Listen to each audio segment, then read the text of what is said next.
Pour la création, on avait envie, en fait, on a demandé à Delphine Perret si elle voulait bien prolonger le formidable travail qu'elle avait entrepris dans ce livre-là, Les ateliers de l'illustration et de la création, qui a été publié il y a quelques années aux éditions des Fourmis Rouges, qui est un magnifique beau livre sur les ateliers d'illustrateurs et d'illustratrices.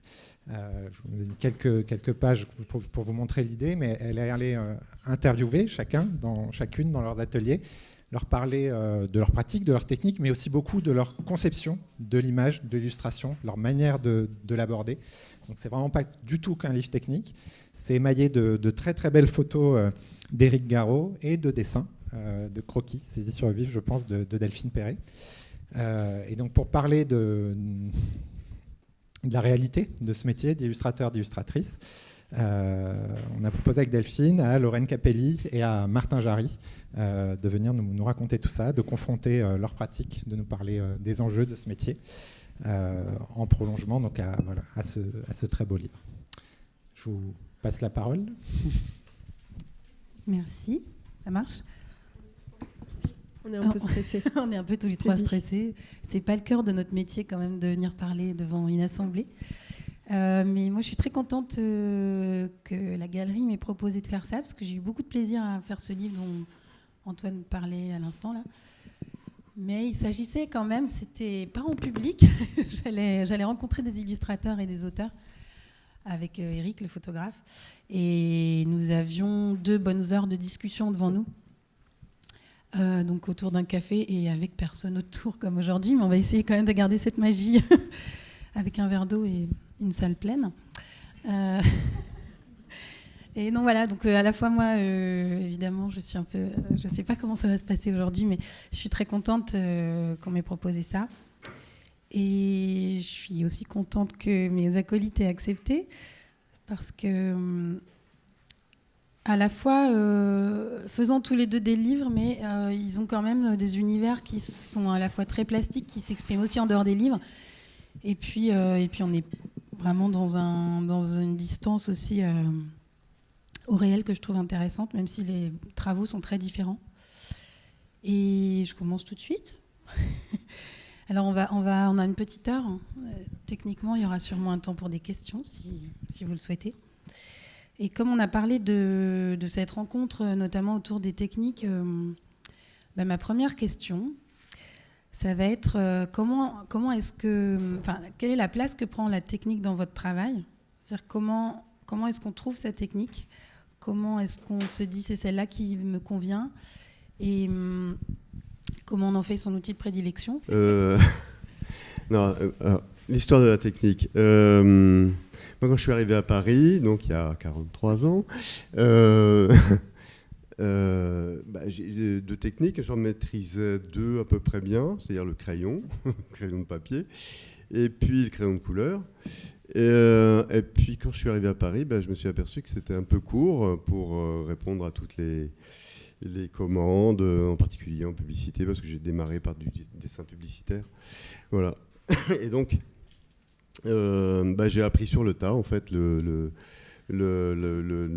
à travailler la peinture acrylique, parce que c'était ce qui me semblait le plus approprié à ce qui se passait à ce moment-là, la peinture, le dessin hyper réaliste, tout ça, bon, bref.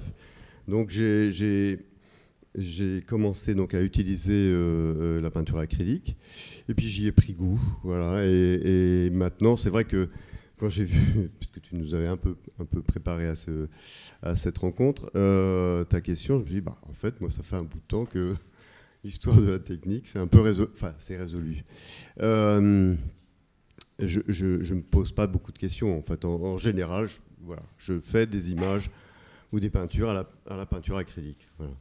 Mais il m'arrive d'en faire avec une autre technique, mais c'est plutôt rare, en fait, parce que j'ai pris cette habitude aussi, comme on a assez peu de temps pour faire des illustrations de manière générale, par exemple dans la presse, je ne me pose pas trop la question de savoir si je vais faire ça au crayon ou dans une autre technique.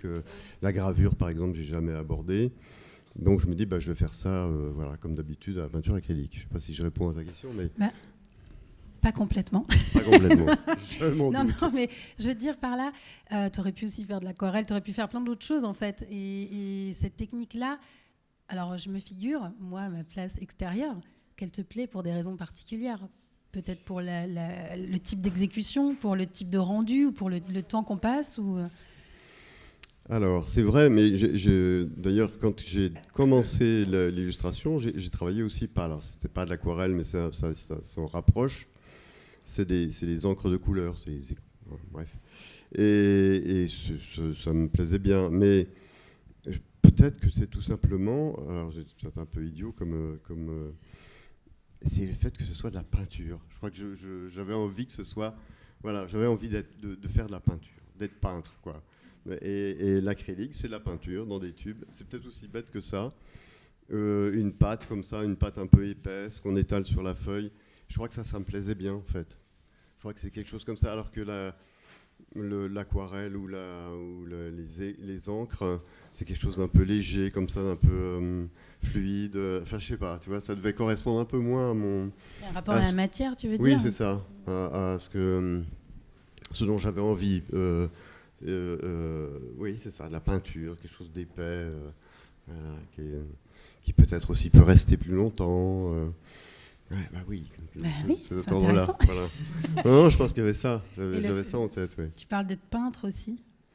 Oui, c'était mon rêve en fait. Voilà, quand j'étais adolescent, que j'ai découvert les peintres au travers des catalogues et tout ça que mon frère apportait. Bon, bref, je me suis dit c'est ça que je veux faire, quoi. C'est peintre, voilà. Et alors après, il se trouve que j'ai fait mes études aux Beaux-Arts, dans une école des Beaux-Arts dans les années 70, où c'était juste après 68 et où il n'y avait plus du tout d'apprentissage des techniques. Donc moi, j'ai pas appris à utiliser beaucoup d'autres techniques. En fait, j'ai même pas appris à utiliser la peinture acrylique. En fait, on était livrés à nous-mêmes. Enfin, bref, passons. Et j'ai appris après coup, quoi. Voilà. Merci. Et toi, Lorraine, qui n'a pas du tout la même technique ? Oui, moi je change souvent de technique. Alors, je crois que ça m'arrive de faire du bazar comme ça, notamment pour faire des grandes images où d'un coup il faut que je fasse 100 litres de thé. Voilà, bon, ça fait partie de ma cuisine interne. Je dirais que... Alors moi aussi, dans ma scolarité, en fait, je suis arrivée direct en deuxième année de Beaux-Arts, donc j'ai pas eu cette année de propédeutique où on apprend vraiment les bases de la peinture, du dessin, etc. Et je dirais que ça a été... en fait, ça me rend service aujourd'hui, parce que j'ai pas beaucoup d'acquis au niveau technique, je galère même au niveau du dessin. Ce qui fait qu'il faut toujours que j'apprenne des nouvelles choses, quoi. Et par exemple, pour Cap, c'était la première fois, peut-être l'image d'avant. Ouais, alors ça, c'est une image, j'ai fait exprès de la mettre quand même. Mais c'est pas celle-là, c'est celle-là. Quand j'ai commencé à faire ce genre d'image, en fait, j'avais jamais utilisé de pastel sec. Voilà, j'avais jamais trop mixé les techniques aussi. Donc j'étais là devant mes feuilles avec les moyens que j'avais et j'étais là, wow, c'est hyper limité. Donc j'écoutais des tutos de comment faire des ciels en pastel. Mes copines à l'atelier se foutaient de ma gueule, mais c'était bien ça qui se passait. Je regardais des tutos d'amateurs de comment utiliser les pastels parce que j'avais pas ces bases-là. Et ce qui est vraiment important pour moi, c'est de trouver, en tout cas pour chaque livre, la technique qui va venir raconter quelque chose de l'histoire. Et notamment pour Cap, j'avais envie que dans le livre, on puisse être proche de cet enfant et dans ses projections et aussi dans son rapport à la forêt où quand elle marche un peu par terre, on sent les brindilles qui craquent. D'où ces images avec du crayon, du fusain, etc. Et j'avais vraiment aussi envie que viennent se glisser des images du temps qu'il fait, de ce ressenti très fort quand on est dans un milieu naturel, la forêt, où d'un coup on sent que c'est humide, on sent vraiment, on ressent très fort les météores. Et j'avais envie pour cela d'utiliser la peinture et les pastels qui pourraient vraiment donner des indications précises à cet endroit-là. Ça te va ? Ça me va, mais du coup, la technique, elle n'est jamais confortable en fait, pour toi. Non, c'est toujours un petit business avec lequel il faut que je deal, que j'apprenne. Et je pense qu'en fait, ça me va parce que j'apprends toujours des nouvelles choses. Au début, je ne voulais pas faire de couleurs. Et puis, je me suis mise à la couleur. D'abord au trait, avec des couleurs qui sortaient d'un stylo Bic, ça m'allait bien. Ensuite, j'ai commencé à travailler un peu plus la couleur. Puis maintenant, je fais des choses comme ça. Je ne sais pas jusqu'où je vais aller, mais... Voilà, à chaque fois, je me pose plein de questions. Rien n'est acquis. Mais tu te mets tu te dis, tiens, cette fois-ci, je travaille avec tel outil et on va voir. Parce que ma question suivante, c'était aussi ce que ça permet. Enfin, est-ce que vos techniques, elles vous restreignent ou au contraire, elles vous ouvrent ? Martin, toi aussi, j'ai l'impression que tu n'as pas fini de te faire plaisir en fait avec cette technique que tu maîtrises pourtant depuis longtemps. Et toi, Lorraine, c'est presque comme aussi tu restreignais le champ des possibles pour t'obliger à aller vers des images que tu n'aurais pas faites autrement. Oui, c'est ça. Je veux bien que vous me le disiez quand même. Non, mais je sais pas, peut-être tu peux nous dire aussi comment... Il y a une question aussi sur l'état dans lequel on est quand on peint ou quand on dessine. Et enfin, j'ai souvenir de choses que tu as déjà dites, mais ah bon, que tu aimerais sûrement partager avec toute l'Assemblée. Non, mais c'est vrai que la peinture... mais des fois, je me dis, c'est un peu bête, quoi. J'ai peur de commencer une technique nouvelle, de m'attaquer à des choses nouvelles. Je sais pas, la peinture à l'huile, la gravure, tout ça. Parce que ça prend du temps de faire des images, quoi, de peindre. Donc... je sais pas où je voulais en venir, mais ce que je veux dire, c'est qu'avec cette technique que j'ai l'impression que je peux encore faire. Enfin, il y a un monde à explorer, à continuer d'explorer, des images, des idées. Mais, enfin, il en vient à peu près tout le temps, enfin en tout cas pour l'instant. Et voilà, je sais pas, je me dis que. Voilà, il va me falloir du temps pour faire tout ça, quoi.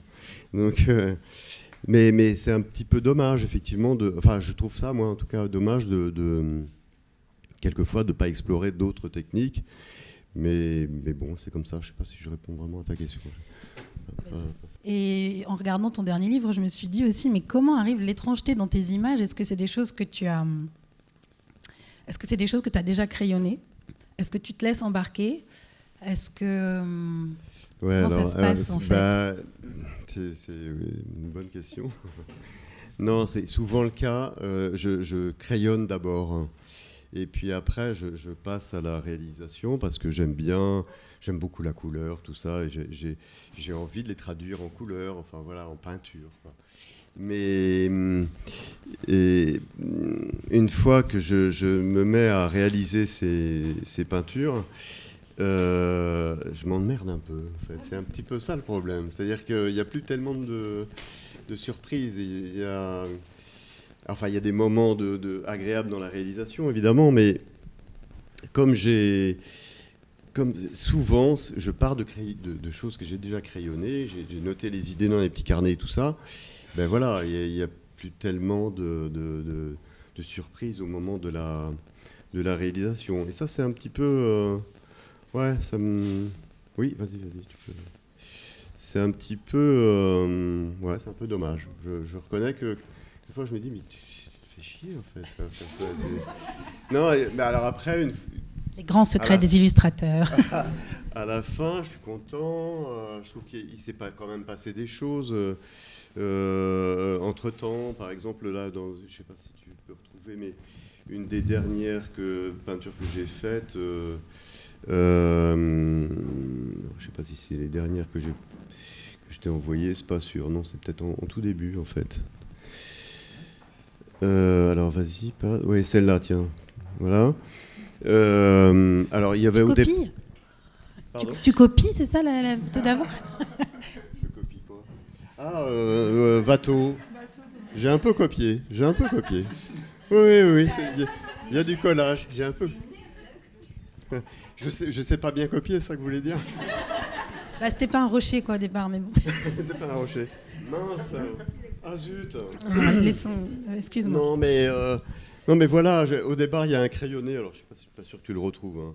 Mais ouais, non, il doit être quelque part. Oui, mais quand même, tu Bref, parles souvent du il y a eu, plaisir voilà, que tu as à peindre en tout à même coup, temps. hein ? Tu parles souvent du plaisir que tu as à peindre Oui, et tout à fait.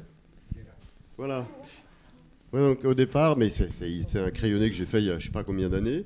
Et puis récemment, je me suis dit, tiens, pourquoi pas. Et voilà, puis entre-temps, il s'est passé des choses. Je trouve un rocher sur une photo prise par une autrice d'ailleurs que j'ai remerciée sur Instagram. Et puis ce rocher, je le trouve très beau. Il me faisait penser à la blancheur du Gilles de Watteau. Enfin bref, voilà, il y a des espèces de rencontres comme ça qui se font et ça m'amuse. C'est-à-dire qu'à la fin, j'aime bien, je trouve ça sympa. Mais je me suis un peu fait chier entre-temps. Voilà. Je sais pas ce qu'il en est pour toi, mais c'est vrai qu'en tout cas, la peinture, ça prend du temps. Des fois, c'est très emmerdant. Oui, mais les couleurs, par exemple, là, il y a une surprise, j'imagine aussi entre ton crayonné et le final. Oui, bien sûr, oui. Au moment où tu mets tes couleurs, tu les testes comme ça ou tu t'es dit bon, ok, j'ai cette gamme colorée parce que je sais que tu recouvres aussi beaucoup dans ton travail. Oui, alors moins quand même que je l'ai fait à une époque. Non, maintenant, je sais à peu près où je vais. Je peux, en cours de route, corriger. En tout cas, quand je commence une image, je la fais, mais c'est rarement l'image qui va rester. Et en fait, c'est vraiment comme une sorte de kyrielle dans le travail. Je vais poser quelque chose, puis à partir de ça, peut-être je vais en découper un bout, rajouter un autre papier par-dessus, et en refaire une autre. Et le 3 petits chats, chapeau de paille, paillasson peut aller vraiment très loin. Donc des fois, je travaille pas du tout le repentir. C'est vraiment plutôt une suite qui à un moment va s'arrêter, mais ça peut aller jusqu'à 60 propositions avant d'arriver à une image. Et tout ça, c'est des micro-polissages. En fait, pour moi, faire une image, c'est un peu comme si j'avais de la pâte à modeler aussi. Donc, je m'amuse à lui... je m'amuse, c'est pas... Non, je m'amuse pas. Je la tiraille un peu dans tous les sens. Et à un moment, je sais que c'est cette forme avec laquelle je suis OK à ce moment-là. Tu sais toujours que tu vas trouver ? Non. Non, à chaque fois, je me dis que j'y arriverai pas même. Et en fait, j'y arrive. Mais à chaque fois, je me dis non, je vais pas y arriver. Il y avait cette question que je vous ai envoyée qui m'intéresse et qui, j'espère, vous intéresse aussi. C'est justement comment on a une image, comment ça se passe. Il y a des illustrateurs qui sont beaucoup dans la réflexion, qui vont vraiment intellectualiser d'abord leurs images, d'autres qui passent par le faire, par le besoin d'être dans quelque chose de très concret. Et j'imagine que... j'aimerais bien que vous me racontiez chacun. Si vous portez longtemps une image avant qu'elle apparaisse. Là, tu nous as montré un crayonné, Martin, qui datait il y a super longtemps. Il n'y a même pas besoin de micro avec ce gros... Non, mais c'est vrai, tu n'as pas besoin. Un film pour le film. Pardon. Oui, mais... Ouais, combien de temps on porte une image et mais alors comment elle apparaît à un moment donné, quoi. La question, c'est d'où vient le crayonné, par exemple j'ai l'impression que c'est comme... j'allais dire, c'est comme une fleur qui pousserait sur un tas de... C'est très beau. Mais non, mais je veux dire, on a accumulé... Enfin, moi, je sais pas ce qu'il en est pour toi, mais on accumule tellement de choses, d'images, tout ça, d'images, de sensations, de lectures, de films qu'on a vus, enfin bref, et que ça pousse là-dessus, quoi, d'une certaine manière. C'est difficile de... D'où vient une image Si, alors quelquefois, je sais très bien... par exemple, là, j'ai envoyé des images d'un vieux livre, les premiers, le Colosse machinal. Bon, voilà, c'est vrai que je sais très bien d'où ça vient. J'ai vu une exposition, mais c'est arrivé plusieurs fois comme ça. Je vois une exposition et puis ça me donne envie tout de suite. Je rentre à l'atelier et puis j'ai envie pas d'en faire autant, mais quasiment, quoi, tu vois. Donc, c'est ça. C'est ça, par exemple. Il n'y a pas une réponse attendue en particulier. Non, je suis désolée. Mais non, mais parfois, voilà, ce crayonné, il date d'il y a plusieurs années. Pourquoi d'un seul coup, c'est le moment pour toi de le mettre en couleur et de le faire exister comme un dessin qui, en plus, va exister dans un livre? C'est quand même, il pourra rester à l'état de il ne va pas exister dans un livre. Enfin, peut-être, mais a priori, non. Non, c'est vrai. Mais il se trouve qu'il y a une galerie qui m'a proposé de faire une exposition il y a déjà 2-3 ans, que je ne sais pas trop par où démarrer, et que donc je suis retombé sur ce crayonné ancien. Je me suis dit, voilà, je vais me faire un peu la main, et puis peut-être que des idées vont venir, peut-être que voilà, ainsi de suite. Peut-être que des fois il y a quelque chose où quand on repart, quand on entame un nouveau travail, moi ça me rassure de ressortir des vieilles images ou de redessiner des choses que je dessine à chaque fois au départ pour après m'en affranchir. Mais cette base-là, moi, elle me paraît importante à chaque fois. Comme quand je commence un livre, je commence toujours par feuilleter les mêmes livres autour de moi qui n'ont rien à voir avec le schmilblick. Je suis toujours en train de regarder ces livres, mais j'ai besoin de les regarder pour après m'en décoller, quoi. Enfin, je sais pas. Qui ne sont pas des livres que tu as faits. Si. Non. Mais là, en l'occurrence, ce sera pas, enfin, a priori, c'est pas un livre, hein, mais va savoir. Parce que les images, celles que tu as mises tout à l'heure d'une femme avec sa robe, non, alors pas celle-là, celle qu'on a vue, non, tu l'as passée trop vite. Voilà, celle-là. Pas grave. Enfin bref, c'était pas destiné à être les illustrations les images d'un livre au départ. Et puis il y a eu ce coup de fil d'une éditrice chez Gallimard Giboulet, Colline Faure-Poiré, qui m'a proposé de faire un livre. Donc voilà, après c'est devenu un livre.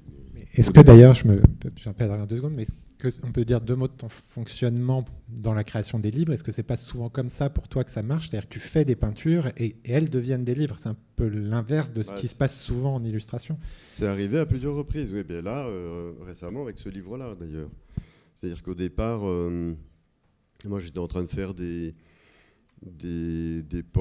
pas des portraits, qu'est-ce que je raconte, des architectures imaginaires, tout ça. Et puis je reçois un mail de Colline Faure-Poiré qui me dit « Mais alors, on en est où de ce projet ?» Je dis « Mais quel projet ? Je n'étais pas au courant qu'on faisait un projet. » Donc je l'appelle, je lui dis « Écoute, volontiers, j'arrive. » Et puis je lui dis « Voilà, je suis en train de faire ça. » Elle me dit « Pourquoi pas ?» Mais je me suis dit pourquoi pas des architectures et puis un personnage éventuellement qui serait en relation avec cette architecture. Et voilà, c'est parti comme ça.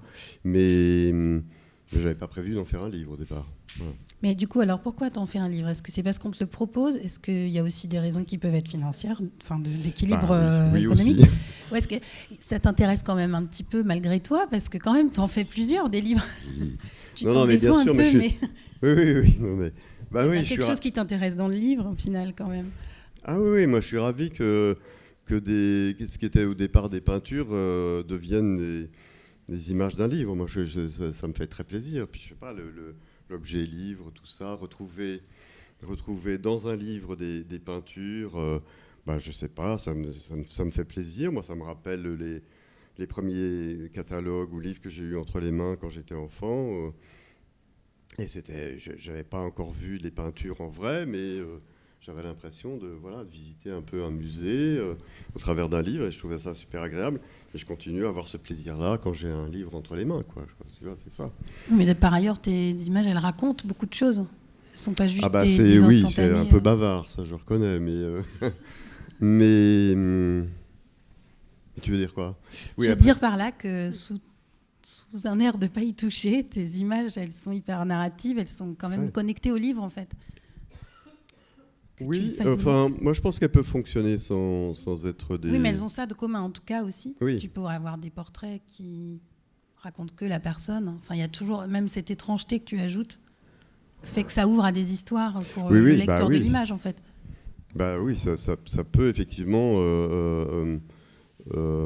inspirer des textes. La preuve, hein, puisque à plusieurs reprises, ce qui s'est passé, c'est que ce soit Michel Chailloux la première fois, François Morel après, ou là Hervé Letellier, apparemment ils ont été inspirés, ça leur donne envie d'écrire et tout ça.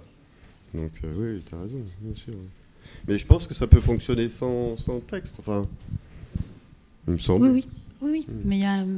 Mais il y a des histoires, c'est vrai que ça raconte des histoires. Il y a une grande charge narrative, quoi. Oui, c'est vrai. Bah oui, le personnage sans corps, avec juste une tête et des jambes, et puis oui, on peut imaginer sans doute plein d'histoires, j'en sais rien, je sais pas lesquelles, mais oui, c'est vrai. Tu confies ça au lecteur en fait. Comment ? Tu confies cette charge-là au lecteur. C'est pas la tienne. Oui, par exemple. Toi, oui. Mais enfin bon, tu vas tu vois des toiles dans un musée, et ça raconte beaucoup de choses aussi, non ? Et toi, Lorraine, alors ta mise au travail, enfin, on n'a pas exactement parlé de la mise au travail, mais je crois que je veux bien l'image du chevreuil. Comment elles naissent tes images ? Voilà, c'était ça la question. Et combien de temps tu les portes ? Parce que je sais que toi, ton travail, il est vraiment sur une durée très longue de travail de projet. Ouais. Quand tu t'as envoyé cette question, là, je me disais comment je fais monter les images, parce que c'est par strates. Et puis je vois vraiment, comme je disais tout à l'heure, je les fais monter, quoi. Elles apparaissent pas comme ça. Enfin, la naissance est longue et laborieuse. Alors je vous dis pas pour un livre. En tout cas, pour moi, j'avais envie d'avoir cette image-là, qui est une photo que j'ai prise quand j'étais petite. Et en fait, c'est la vue de ma salle de bain quand j'étais petite. Et en fait, donc il y avait beaucoup de blanc, puis il y avait des espèces de jaillissements comme ça, de lignes, de formes, avec cette présence animale. Enfin, voilà, et que ça m'est vraiment resté dans la rétine, quoi. C'est un truc hyper important pour moi. Tout ce paysage-là, en fait, apporte dans mon travail, en fait. Donc j'ai l'impression que les images, elles sont beaucoup nées aussi du territoire de mon enfance. Ça, c'est sûr. Voilà. Notamment avec le blanc et notamment avec la neige. Bon, ça, j'y ai pensé avant-hier. Voilà. Mais d'un coup, ça me paraît hyper important. Voilà. Mais je crois que ça l'est. Et puis, en fait, il y a faire une image et puis faire un livre. Et faire un livre, par exemple, est-ce qu'on peut montrer les images de Cap ? Alors, ouais, je veux bien, pardon, le garde forestier d'abord. Pardon, ouais, ça c'est Francine, on en parlera après peut-être. Donc pour parler aussi du temps, comme ça, je voulais juste raconter un petit peu l'expérience de Cap, mais pour faire ce livre, j'ai passé 4 jours par mois pendant 1 an avec Feu, mon ami Georges Tramier, qui était garde forestier. Et donc j'ai suivi dans l'exercice de ses fonctions. Donc moi j'ai grandi à côté de la forêt. J'avais envie de faire un livre sur la forêt, et peut-être je pourrais un peu détailler sur l'histoire de ce livre-là. Mais j'avais besoin aussi que ça s'ancre dans une autre temporalité. Et j'avais aussi besoin de voir la forêt autrement. Qu'est-ce que c'est une forêt aujourd'hui, voilà, qui n'est pas forcément la forêt de mon enfance dans laquelle j'ai grandi, joué, etc. Mais qu'est-ce que c'est qu'une forêt, quoi, d'un point de vue économique, écologique, etc. Donc en fait, dans mes images, pour faire monter mes images et l'histoire, il a fallu que je passe du temps avec Jojo dans les bois. Voilà. Donc ça, c'était... je vais éviter de faire tomber les cadres derrière. Mais le rapport au temps, pour moi, c'est aussi le temps d'infuser dans un milieu, etc. Donc ça, pour moi, c'est important pour ensuite emmagasiner des sensations, des couleurs, des odeurs, de tout un tas de choses pour faire des images. Et après, dans le cadre vraiment spécifique de Cap, en fait, le livre, il n'est pas du tout ce qu'il devait être à la base. Et le rapport au temps, il a été crucial. Et il est de plus en plus pour moi dans le travail. C'est-à-dire que, enfin, à la base, le livre que je voulais faire, c'était l'histoire de mon père, qui était un petit garçon, fils d'immigrés italiens, qui débarque à l'école, à la maternelle, à Noyaré. Et dans l'après-guerre, au moment où Pierre Mendès France décide que chaque enfant aurait droit à un petit bol de lait pour entrer à l'école. Et là, mon père, avec ce nom Capelli, il n'avait pas le droit à son petit bol de lait. Voilà. Et donc, le livre, à la base, ça devait être ça.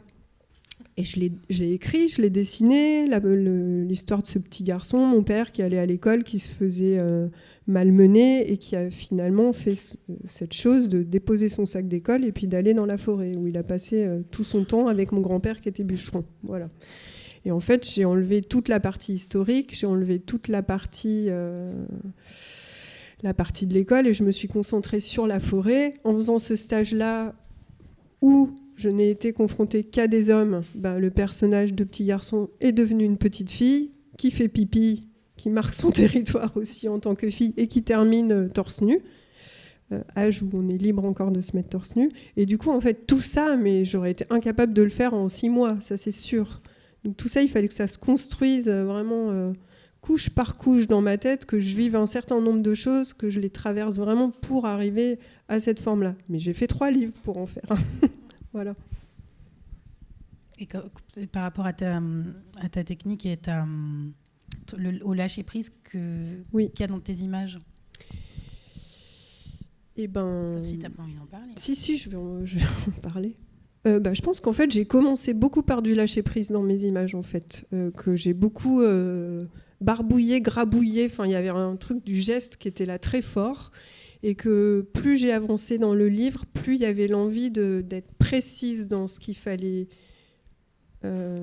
dire dans l'image, et que je ne pouvais pas faire que être juste hypnotisée par la source sonore que procure un crayon sur du papier. Et que d'un coup, il y a des choses qui se sont précisées vraiment dans le dessin, etc. Et que là, à des moments, j'ai besoin qu'il y ait des jaillissements aussi encore, et que là, d'un coup, le geste s'ouvre, il y a des accidents que j'accepte, que j'accueille, etc. Mais pour moi, c'est une espèce de... Il faut qu'il y ait des choses précises pour que les accidents existent en tant qu'accidents, et inversement, quoi. Si tout est sur le même niveau, ça ne va pas marcher. Je ne sais pas si je réponds à ta question aussi. Moi, je trouve que oui. Est-ce que tu jettes beaucoup de choses ? Alors, toi, tu as un peu répondu là. Tout à l'heure, j'en ai parlé. Parce que il y a très longtemps, j'ai rencontré Marie-Thérèse Devez, de l'art à la page. Voilà, on en parlait tout à l'heure. Elle m'a appris ce que c'était qu'une variante. Parce que comme j'en fais beaucoup, en fait, moi, avant, je jetais tout aussi, quand même. Jusqu'à ce que Marie-Thérèse me dise « Ah non, on va pas jeter les variantes, Lorraine. On va peut-être pouvoir les vendre, je sais pas. » Puis en fait, ça fait partie de mon travail aussi. Enfin, vraiment, tous ces strates, voilà. Si on fait pas ça, on n'arrive pas là, quoi. Enfin, du coup, je les garde. Il y en a beaucoup qui ne servent pas. Ouais. Et toi, Martin, on parlait tout à l'heure de recouvrir. Tu dis que tu recouvres moins. Qu'est-ce que tu fais quand ça rate ? Qu'est-ce que tu fais quand c'est pas comme tu voulais ? Si vraiment c'est raté, je recouvre là. Du coup, effectivement, avec la peinture acrylique, je peux recouvrir. Oui. Non, je jette pas beaucoup en fait, parce que oui, par exemple une image qui est ratée, oui, une fois, oui, c'est ça. Je remets une couche de peinture par-dessus et puis je reviens par-dessus, quoi. Et ça t'intéresse du coup qu'il y ait plus de couches ? Quand je suis venue t'interviewer, tu disais qu'avec la fin des tubes, tu préparais des fonds. Ah oui, c'est toujours le cas. Est-ce que t'aimes qu'il y ait comme ça une... Oui, j'aime bien travailler sur un papier qui est déjà recouvert de peinture. J'ai comme ça, comme tu l'avais vu à l'époque, des cahiers, des feuilles de papier recouvertes des restes de palettes. Voilà. J'ai un tas comme ça dans l'atelier.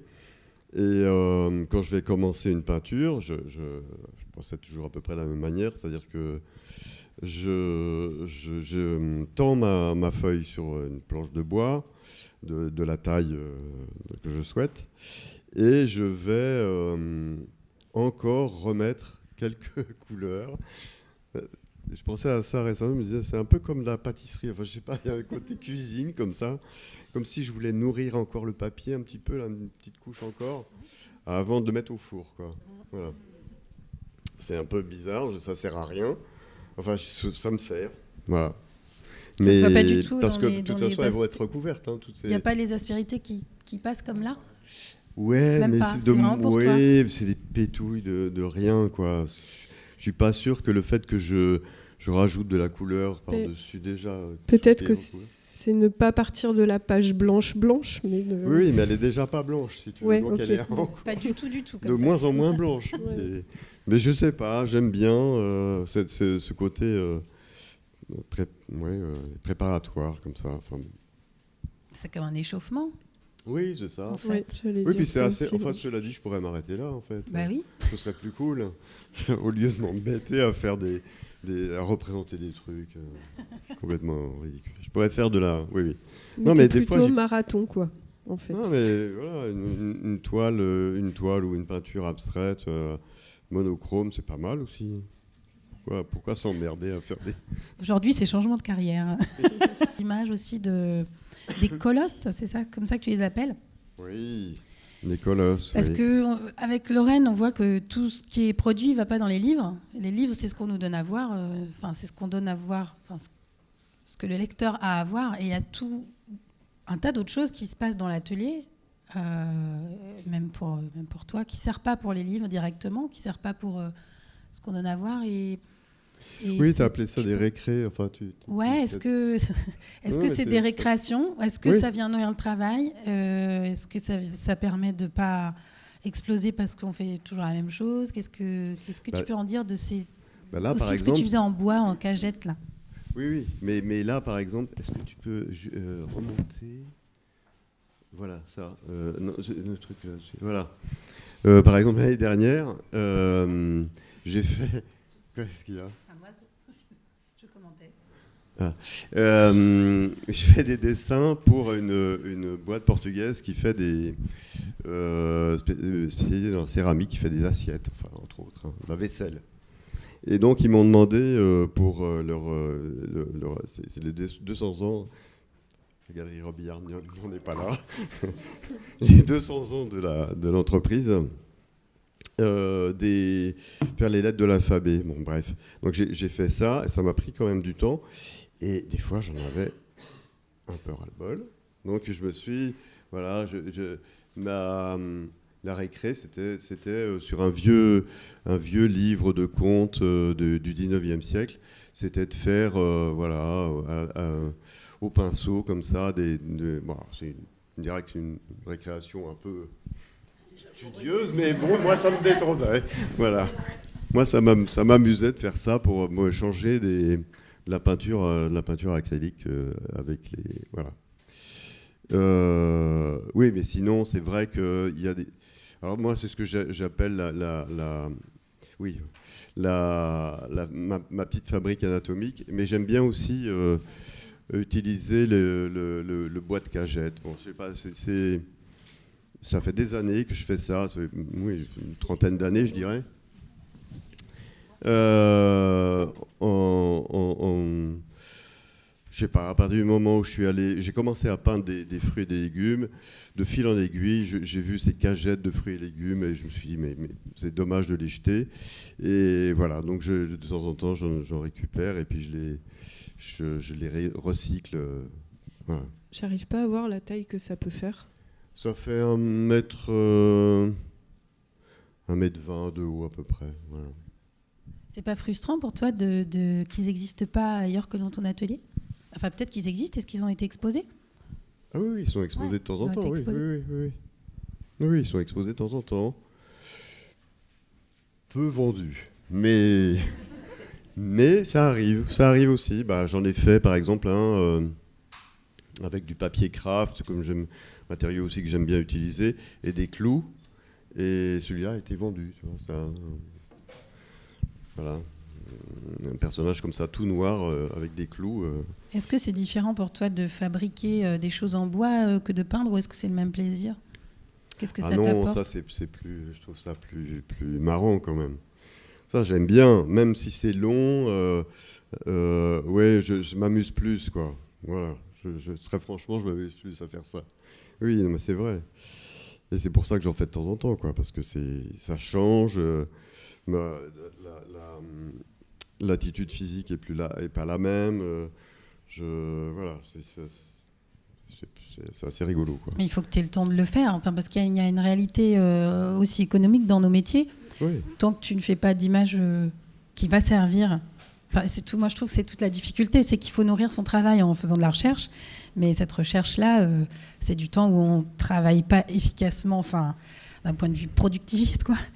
Et comment tu arrives à te ménager des moments Écoute, je sais pas. Alors, moi, c'est un petit peu différent quand même, hein, parce que je suis vieux maintenant. et j'ai une retraite, tu vois, donc c'est plus cool. Oh, à wow. ce niveau-là. Bah oui, ça existe. Hein. Non, mais il y a aussi Ça des pour nous. illustrateurs qui... Enfin, j'en connais un qui... C'est vrai, mais hier, pendant un temps, ça fait longtemps que je ne l'ai pas vu, c'est peut-être plus vrai aujourd'hui, mais tous les jours, il se mettait un temps de recherche. Ah oui. Pour être sûr de pas, je pense, se nécroser S'encrouter autour de son travail. Ah oui, d'accord. Non, c'est vraiment comme ça, quand l'envie m'en prend, parce que je sature de ce que je suis en train de faire, que je vais faire ça. Mais non, je ne prends pas un temps bien précis pour ça. Non, ça, j'avoue que non. Alors, juste par rapport à l'argent, en fait, ouais, c'est juste. Moi, je pense que j'ai aussi. Là, ça fait 2 ans et quelques que c'est ma 3e année d'enseignement, donc ça me plaît vachement. Bref, mais du coup, ça me soulage aussi voilà, financièrement évidemment. C'est cool que ça arrive après 40 ans.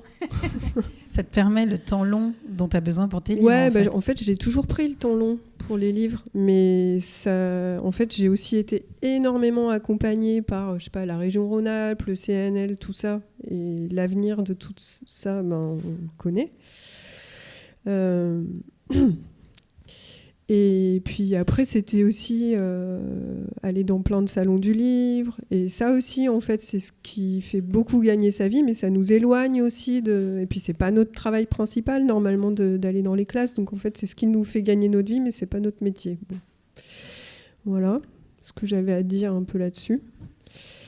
Et tes récrés, des fois, tu fais du volume aussi. Enfin, des fois, tu fais infuser des tissus. Oui. Et tout ça, en fait... je pense que l'épicentre, c'est le livre. Et après, j'ai besoin... C'est pas des à côté, en fait. Soit c'est tout le temps la récré, soit j'y suis jamais. Mais en tout cas, tout participe d'un même cheminement, ça c'est sûr.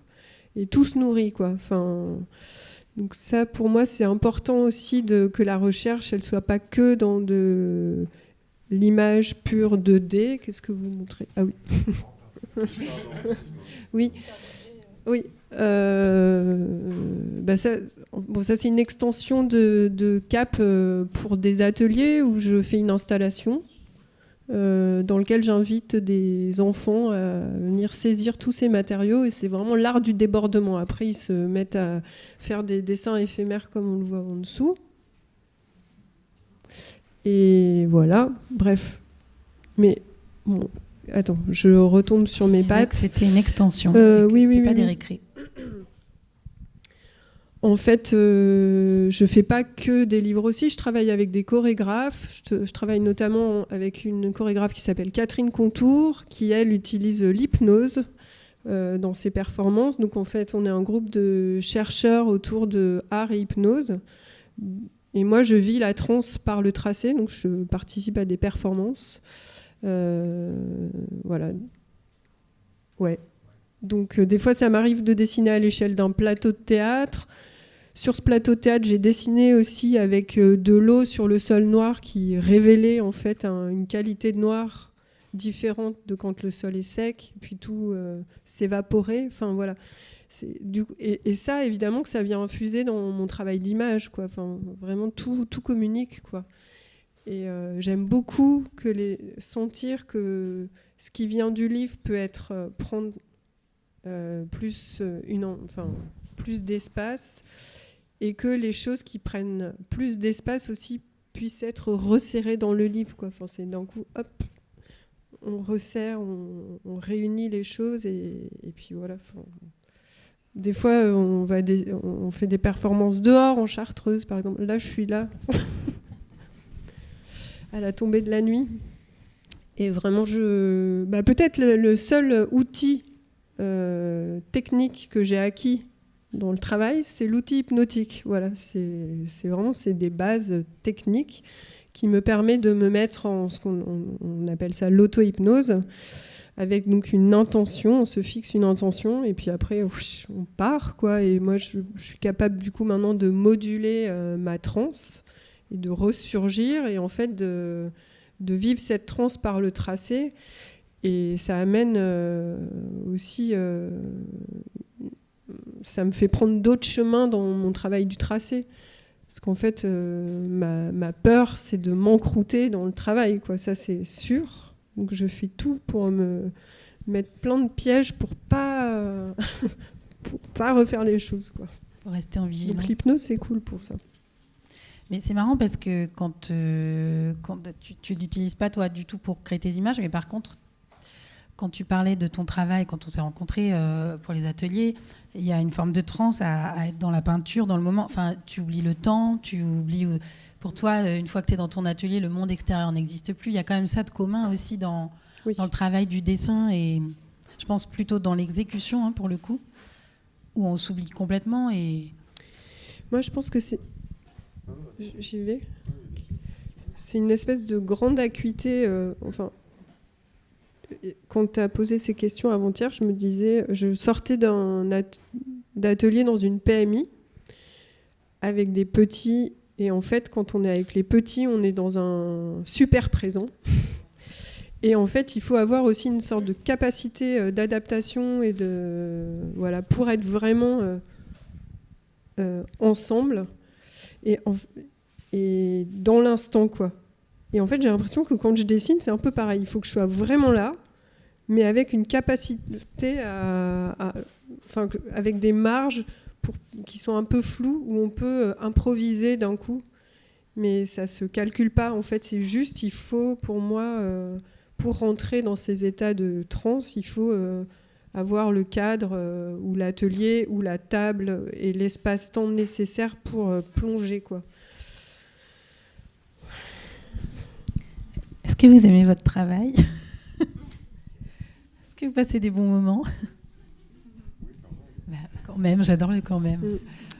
Je sais pas, moi, des moments, c'est hyper compliqué. À des moments, je sais pas, ça te regonfle, quoi. Enfin, et une des choses qui, moi, me rend super heureuse, c'est de partager après des mois ou des années en apnée, d'amener le livre auprès de petits et être dans des temps de partage avec eux. Mais ça, franchement, c'est incroyable, quoi. Enfin, là, évidemment, je sais que on est très utile, que notre travail, il est vraiment utile, il est nécessaire, voilà. Mais quand je pense à mon travail, je me dis pas, putain, il est vraiment utile. Ça, c'est vraiment super ce que je fais. Par contre, quand je vais dans les classes, je me dis, oui, là, je suis à ma place, je suis utile. C'est bon. Ouais. Eh bien, je crois qu'on est pile à l'heure. Moi, je vous invite quand même, parce que Martin, il fait genre... Oui, je raconte vite fait, mais il y a beaucoup de choses que tu as dites, notamment aussi par rapport aux constructions, à la construction en bois, à cette jubilation que tu retrouves de l'enfance, qui en plus, Vous avez je peux en mettre commun. en parallèle, que sûrement beaucoup d'illustrateurs ont en commun, en fait, un contact avec l'enfant qu'on a pu être dans à la fois la liberté, la jubilation, la création, le moment présent, enfin, voilà. Oui, c'est vrai. Oui. Que dire. Il est d'accord, Oui, c'est non, super. Mais non, mais... Là, elle est en train de te dire que t'as pas bien parlé. Que tu... Non, pas du Ah, tout. c'est ça. Je suis en train de dire qu'il j'ai pas tout dit. avait J'ai plein pas- de choses à dire, mais qu'il n'a pas voulu s'étaler. Bah oui, non, mais bien sûr. Heureusement, d'ailleurs. Je sais pas, moi, Alors, moi... Ah, c'est fini, bon, d'accord. Non, mais il m'est arrivé quand même à plusieurs reprises Ça m'est arrivé, je sais pas, en 2014-2015. J'étais totalement dégoûté. Alors, je sais pas à quel moment on s'était vu, mais j'en pouvais plus de ce que je faisais. Et je trouvais ça mauvais, enfin, vraiment nul. Et c'est tout bête, quoi, mais je sais pas comment ça m'est venu. Je me suis dit, bah, voilà, j'ai eu l'idée, en tout cas, d'acheter un petit carnet de dessin, des petits tubes de gouache. Et puis voilà, puis je sais pas, c'est venu comme ça, de retrouver le plaisir de dessiner comme un gamin, quoi. Je sais pas comment dire, alors que c'est pas très différent de l'acrylique, hein. Mais tout à coup, il y avait, je sais pas, c'était nouveau, et puis j'ai retrouvé du plaisir là-dedans. Et là, au moment du confinement, enfin là, c'est pas au moment du confinement, mais je me retrouvais à la maison, pas moyen d'aller à l'atelier, donc d'utiliser de la couleur et tout ça. J'avais ces petits carnets de dessin, juste un crayon. Et ben c'est pareil, j'ai un plaisir immense, tu vois, à passer des journées entières à dessiner.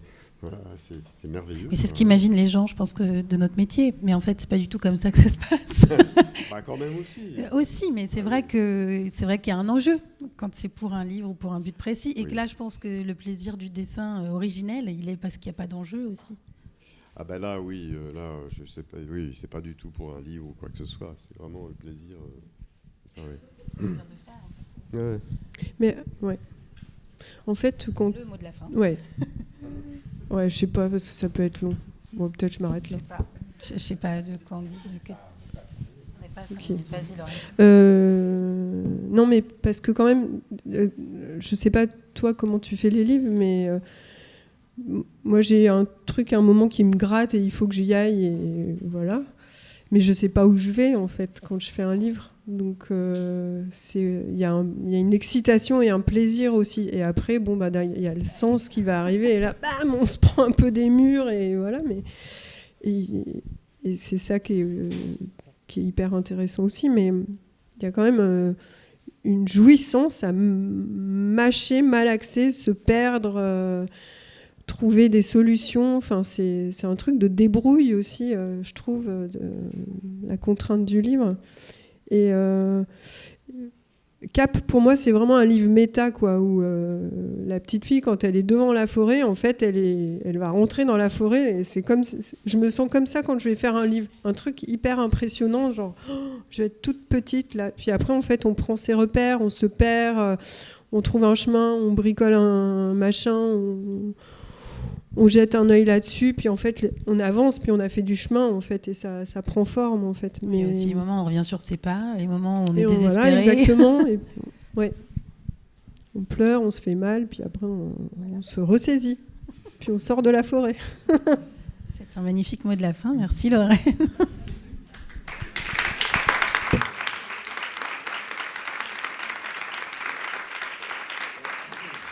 Merci. Merci Delphine.